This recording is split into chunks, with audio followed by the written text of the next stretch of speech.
Hello, Namaskar and Adab to all my friends from your friend astrologer and guide Irfan, once more with you from your very own channel Astro Assurance. We have been talking about a lot of foundational energies in the horoscope, and we have also linked the foundational energies to the different nakshatras and how the nakshatras and the nakshatra lords also play a strong point, a foundational point in the manifestation of a horoscope in different areas of the horoscope. And that's why the birth nakshatra becomes very important. But what is the birth nakshatra? The birth nakshatra is where moon lies in the particular sign within a certain nakshatra at the time of your birth, and that nakshatra becomes your birth nakshatra, and the nakshatra lord of the nakshatra becomes your birth nakshatra lord and has a lot of say in different situations in your life, manifestations, certain results, and what kind of probabilities the zodiac will throw at us from time to time. So which means the placement of planets in certain nakshatras become very important, starting from the moon. But how do we arrive at the lagna of the D9 chart, the most important divisional chart? We look at the specific degree of the ascendant, and at that specific degree of your ascendant, whichever is the navamsa, that becomes the navamsa of a D9 chart. So if you are born in any ascendant, let's take the example of Aries, then within Aries, which is the degree at which you are born? If for example we are born in the third degree of Aries and the first 3 degrees 20 minutes are in the Aries navamsa, then our lagna in the D9 chart becomes Aries. But if you are born in the Aries ascendant, but between 3 degrees 20 minutes and 6 degrees 40 minutes, we go into the second navamsa.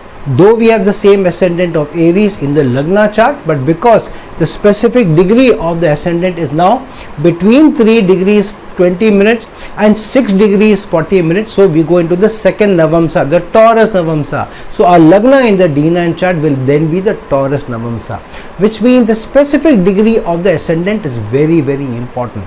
So every ascendant will have a specific degree, which means the specific degree in that particular sign which is ruling the ascendant, and that creates the D9 Navamsa chart.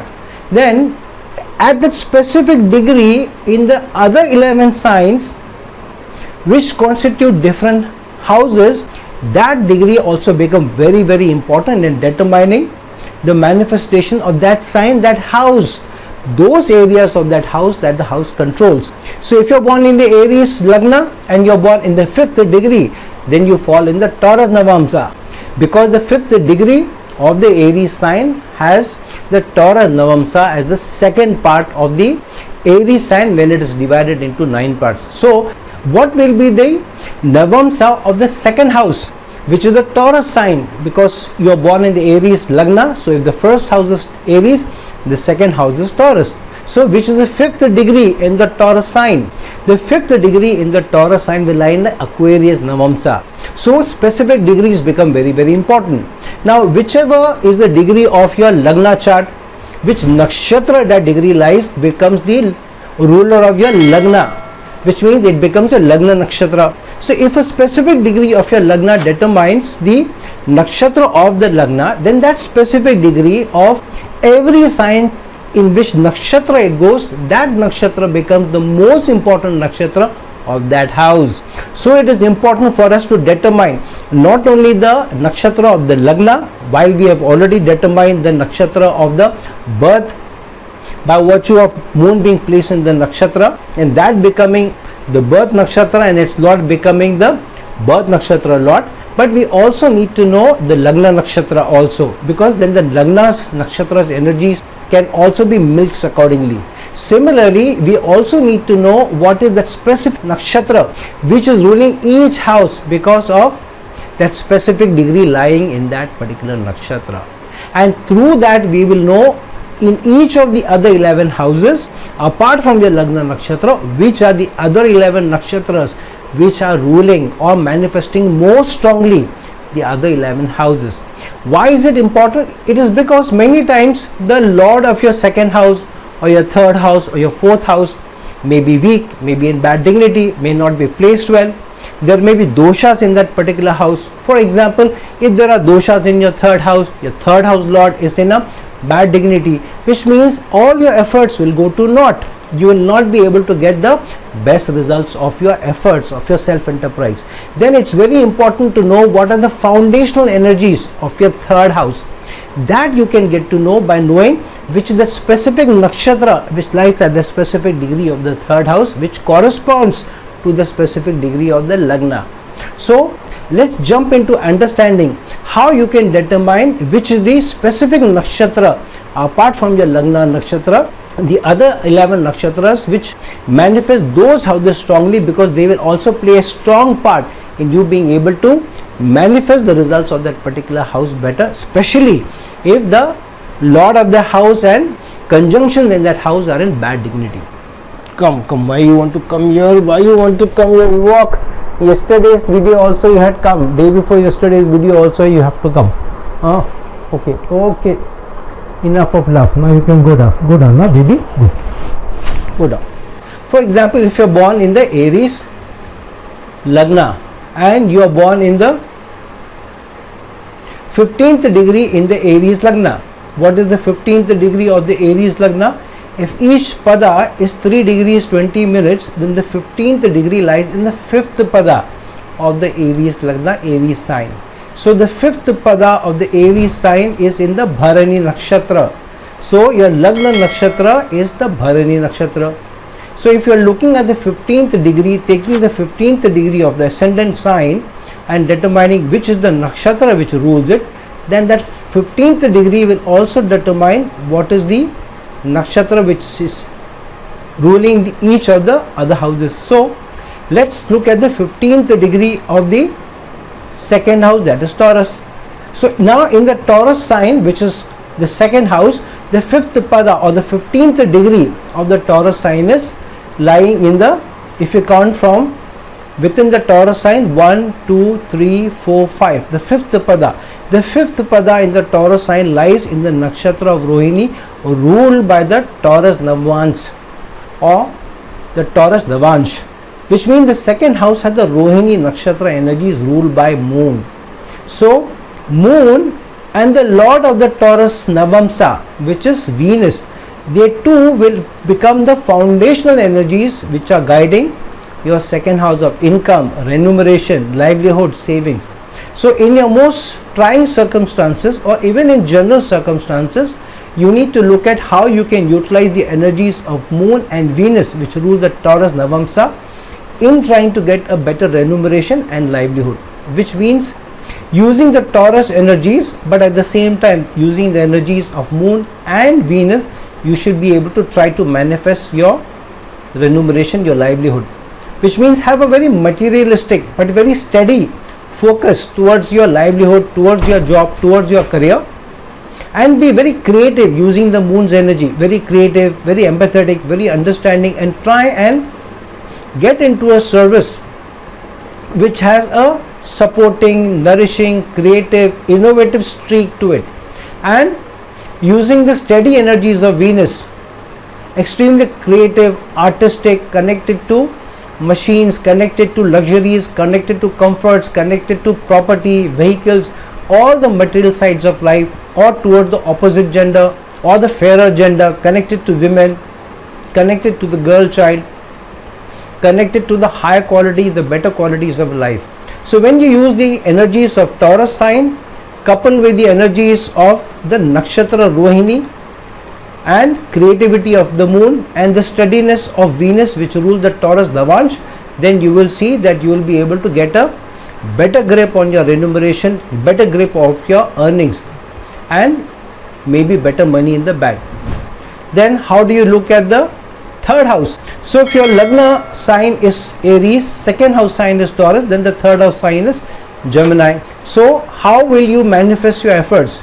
Now you look at corresponding 15th degree in the Gemini sign. Now within the Gemini sign, the 15th degree lies in the 5th pada. So when you count from the first pada onwards within Gemini, you will find 1, 2, 3, 4, 5.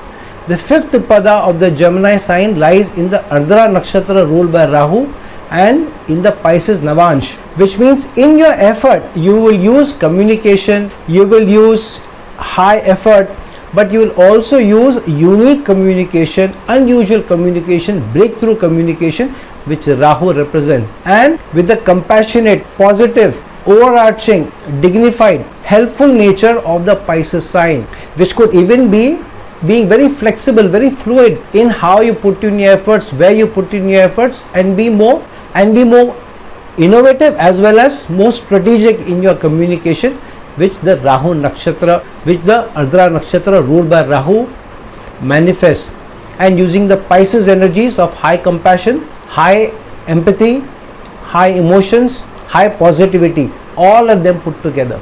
And when you use your efforts, your self-enterprise, and bring in that strategic endeavor, that compassionate, creative, understanding, large-hearted natures and optimistic nature of Pisces, then you will find that you will be able to manifest your efforts better. You will be able to be more creative in your communication and be more successful in influencing others, marketing yourself, and even selling your ideas. Then how do you use your 4th house? If you're born in the Aries Lagna, then your 4th house sign is the Cancer sign. Now if you're looking at the 15th degree of your Lagna chart and deciding your Nakshatra, then you also look at the 15th degree of your Cancer sign and decide which is the Nakshatra which rules specifically a 4th house and what are the energies. Then the 15th degree and the 5th pada within the Cancer sign lies in the 1, 2, 3, 4, 5. It lies in the Scorpio Navansh and in the Nakshatra Pushya ruled by Saturn. Pushya also is represented by the symbol of the cow's udder, and hence this is a very nourishing Nakshatra, which means in trying to get assets, trying to get peace in the house, harmony in the house, you should be very patient using Saturn's energies, because then the Pushya Nakshatra will ensure that there is not only peace, harmony in the house, but also it nourishes you with assets, nourishes you with different comforts of life, even luxuries of life. However, the Navansh is the Scorpio Navansh, because the 15th degree of Cancer lies in the Scorpio Navansh or Scorpio Navamsa, which means you need to be more secretive in your efforts. You should not tell people where you're investing your assets, where you're investing your money, and only tell those people who you trust and those people who you know mean the best for you. And also be very analytical and research oriented in when you make property, when you establish your domestic home, looking deep down and looking at all the documents, doing your due diligence, whether in establishing a domestic home, buying property, investing property, or buying different comforts of your house. For example, if you're buying a car, do your enough due diligence whether the car is safe, whether it gives the right economy, whatever appeals to you. Do a due diligence rather than just reading newspaper ads to find out what exactly is the deal, so that you understand the deal well and you get what you rightfully deserve and desire, rather than being misled, because here the Scorpio sign energies control that 15th degree Navansh. Because if you don't do, then you may have obstacles, you may have breakdowns in the car, and the car or the vehicle or the luxuries of your house can also give you trouble from time to time. And that's how you should look at each house energies, looking at what degree the Lagna is and using that specific degree to find out what are the degrees of each of your 2nd, 3rd, 4th house, which nakshatra they lie in, which is the nakshatra lord, and which specific Navansh that particular. Now friend, these are some very basics, foundational energies to look at how different energies manifest different areas of your life. When these become very important, especially if you run into a roadblock, for example, in spite of putting your best efforts, you don't know why you are getting stuck up in your livelihood, why you're not getting the right remuneration, or why your efforts are not bearing the right fruit, or why you have trouble in the domestic life, why you run into roadblock when you try to get into a relationship, because probably you're not understanding which is the specific nakshatra which rules that particular house, what are the nakshatra energies, what are the nakshatra lord's energies, and what are the specific Navansh lord's energies also. Only when you understand deeply how each of the house energies manifests itself, how they give you the results, then you will be able to use those energies strongest which manifest themselves the best in that particular house, in that particular sign. So if for some reason your 3rd lord is not giving you good results, then you can depend on the Nakshatra energies, the Nakshatra Lord's energies, to be able to manifest that house, and coupled with the energies of the specific Navansh Lord as well. If you are able to do that, then you have not one but 3-4 energies who work together, who are ready to manifest different results of yours, only if you do your due diligence, are deep diving enough to understand not only the sign energies, the dignity of the sign lord, but also the Nakshatra Lord, even in the Navvansh Lord. So when you do that, you will find that you have more say in how you manifest different areas of your life, how you understand the energies of your life, and you may have a better grip on the results of that house, be better prepared for how different situations may throw up upon you, rather than being blindsided and being taken by a surprise. So friends, like this video, share this video, and if you're looking for a personal consultation from me, please reach out to me at the links given below. Till some other time with some other video, this is your friend astrologer and guide Irfan signing off.